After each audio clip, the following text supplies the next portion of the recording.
Yellow Brick Road, whatever, Wizard of Oz. But I grew up in Kentucky, and tornadoes are a serious deal in Kentucky, and of course they're getting more serious because you guys all drive around in Hummers and fly in airplanes. And so when people die in a tornado, you hear about it, right? This is the whole point of news. If it leads, it leads. People don't go around reporting on asthma deaths, or well, drowning I guess is a mix, but sensational drownings maybe get into the news. Death by fireworks, I mean, at least in local newspapers, we expect that to be highly salient. And so mass media, I think, can make something like the availability heuristic really backfire, right? And then there's the issue of salience, right? So when memories are laid down, there's the question of how forcefully imprinted they are on the soft tissue of your brain. So events that stand out in some way are more likely to be called to mind. I think that that's because they are imprinted more powerfully. Murder is exciting. Suicide is just sad, right? You don't have like a whole genre of like suicide thrillers. And other sort of murder can happen to me against my will, which is scary. Suicide is kind of something that you typically premeditate for months or years.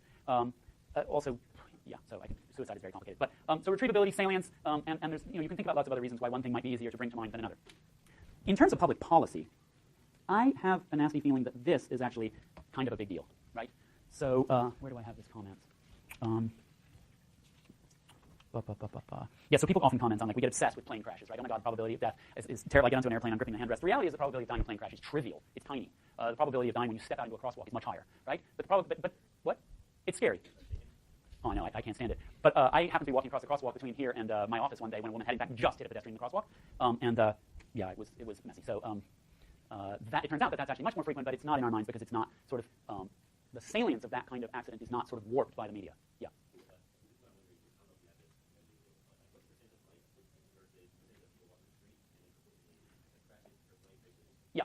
So I don't actually know for pedestrians, but I know that for injury and death caused by you being inside a car that's in an accident, it's astronomically higher proportion than for plane crashes.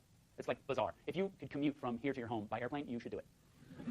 Alex. Yeah, what I was shocked when I was about this is between shark attacks and death by shark and falling pieces of airplanes, and actually more people die from pieces of airplanes falling out of the sky. In America? Yeah. Even in yeah. Yeah, so we've actually done a much better job of air safety than in many other parts of the world. Okay, so anyway, mass media. Now, a thought. By now, you guys are used to my penchant for saying things that I kind of think might be true, but I have no evidence for. I'm going to do that one last time here before we say goodbye to each other at the end of the semester. I don't have any evidence to substantiate this thought, but I think it may be a useful thought. Okay? So I have this idea that there are some cases, and that we could actually predict what these cases are, in which availability bias sort of replaces Bayes' rule, so that in a way that would sort of bypass any kind of quasi-Bayesian model. Okay? So, for example, the probability of homicide, given that we know something was a gun death, versus the probability of a suicide. See, there's a very particular way I want to say this, and I'm likely to get it wrong. So. Oh, God, and I'm just not, I don't even, oh, no, this is the last slide, so it might not be such a, I shouldn't have told you that. You're going to get up and leave. So H, in this case, homicide, sorry, H, yeah.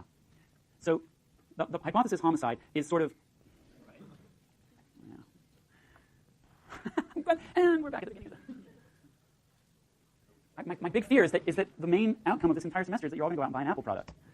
Okay. Which would be a catastrophe. No, right? Can't happen because you've already done so. Okay, so what I intend to put into that space is the following. The hypothesis gun death is sort of overrepresented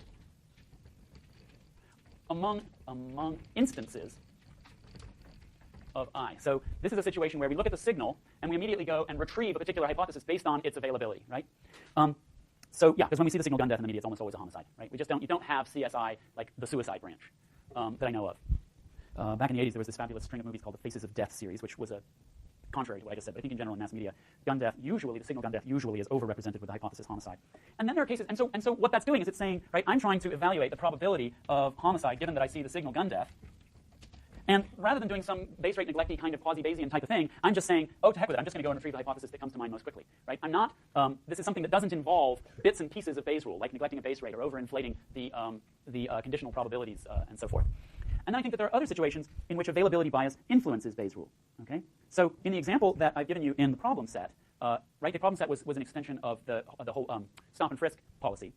So we're looking at the conditional probability of the hypothesis illegal gun given the signal person of color versus the conditional probability of the hypothesis illegal gun given the signal white person, Caucasian. When we see the signal, so the situation with the homicide versus suicide is basically saying when the signal triggers an more easily available hypothesis. When we see the signal person of color, okay, in the media, it is not usually a person carrying a gun. In the same way that when we see the signal gun death in the media, it is usually a homicide. When we see the signal person of color in the media, right, who is the person of color we most frequently see in the media? This is the President of the United States, right? Okay? Not a terrorist, and certainly not, well, even if he's a terrorist, he's not carrying a legal gun most of the time. If he's carrying a gun at all, it's probably legal. However, when we see the signal illegal gun in the media, I believe it's correct that it is still the case that it is disproportionately a person of color. Okay? Now, that may be changing, but for those of us who grew up in the deep, dark abyss of the 1970s and 80s, it's certainly true. Okay? So what does that do in terms of Bayes' rule? By the way, I'm about to give you the answer to the problem set. I'm trying to assess the probability that you're carrying an illegal gun. I have this written down. No, that's right. given that you're a person of color. And we could do something similar for Caucasian. So under Bayes' rule, right, that's the probability that you're carrying an illegal gun times the probability that you're a person of color, right? So that's sort of the conjunction, a person of color carrying an illegal gun, divided by that, which is one way to get the signal person of color, plus the probability that you're not carrying an illegal gun, times the probability that you're a person of color, given that you're a person who is not carrying an illegal gun. Okay, so those of you who have completed most or all of the problem set know, and I don't think that I'm going to be spoiling, well, maybe the fun, but not the work of the problem set by telling you, it turns out you can't get the New York City stop and frisk statistics from base rate neglect.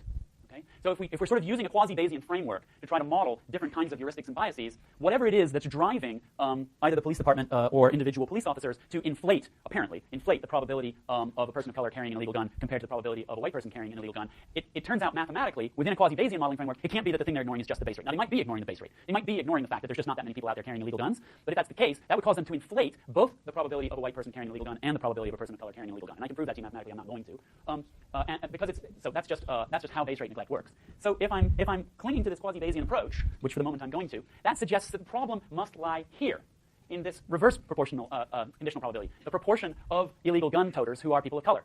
Okay, so if the misperception that this police officer, that a representative police officer has, isn't that illegal guns are just way more common than they are, but rather is that people of color are more heavily overrepresented among carriers of illegal guns than they actually are. I don't know those real numbers. I don't know whether among people carrying illegal guns are more likely to be people of color than whites. And given the fact that there are a lot more white people in this country than people of color, oh, that's getting to be not so true. So I don't know what these numbers are, but if you're inflating this and deflating the conditional probability of being white, right? So if you are getting wrong the balance of people of color and whites among people carrying illegal guns, then you're going to get the stop and frisk statistics. What you're going to get is the disproportional sort of stopping and frisking for purposes of searching for illegal guns of people of color. Why do I think that might be what's going on? Whoops. Because, as I say, to the extent that we think availability bias might be driven by the mass media, we don't see overrepresentations of illegal guns among representations of people of color. But we do see overrepresentations of people of color among representations of illegal gun carriers. Okay, which makes me think that part of what's going on is in here. Okay, so I'm making, as so often do, this very bold claim that what I think about this is actually useful and interesting. It may or may not be, but you're required to understand it nonetheless. All right, I will see you on Thursday. Thursday is a required class, so please do come, and please do bring some device on which you can do your online course evaluation.